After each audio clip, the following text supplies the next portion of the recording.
2020 विश्वचषक विजेत्या संघात त्याचा समावेश होता आणि तोच रोहित शर्मा आज भारतीय संघाच्या विश्वचषक विजेत्या संघाचा सदस्य आहे.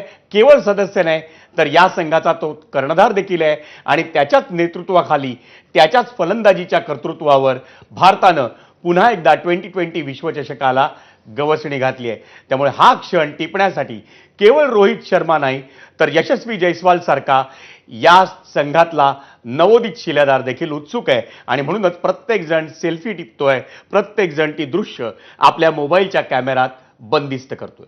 खरंय. गणेश ठाकूर पुन्हा एकदा आपल्या सोबत आहेत. गणेश, विजयी मिरवणूक सुरू झालेली आहे आणि उत्साह, ऊर्जा आणखी वाढलेली आपल्याला दिसते वातावरणामध्ये.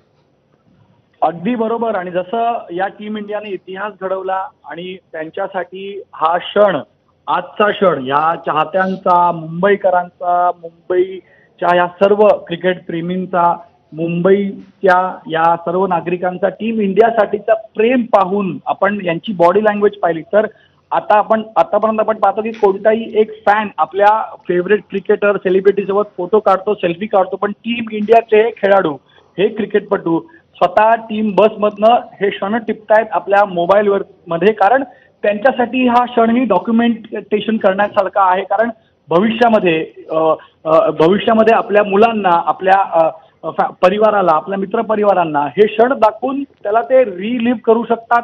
आणि म्हणून आजचा हे क्षण फक्त क्रिकेट प्रेमींसाठी नव्हे तर या क्रिकेटपटूंसाठी एक इतिहासाचा क्षण आहे.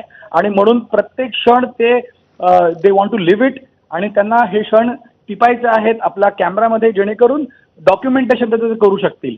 आणि प्रचंड गर्दी आहे आणि जागोजागी त्यांचं स्वागत केलं जातं. आता ज्या वेळेला टीम इंडिया वानखेडे स्टेडियमच्या गेट नंबर 2 या परिसरातनं आत येईल तर ढोल ताशांच्या गजरामध्ये त्यांचं स्वागत केलं जाईल. पुणेरी ढोल इथं बोलवले गेले आहेत जे त्यांचं स्वागत करतील आणि त्यांच्या बस सोबत पुढे गरवारे पवेलियन ग्रँडस्टँड पर्यंत पोहोचणार आहेत. आणि त्यानंतर ज्या वेळेला हे सर्व खेळाडू वानखेडे स्टेडियम मध्ये बसमधून गणेश तुझ्याकडनं आम्ही असे अपडेट सातत्यानं घेत राहू. पण सध्या संगीतकार डॉक्टर सलील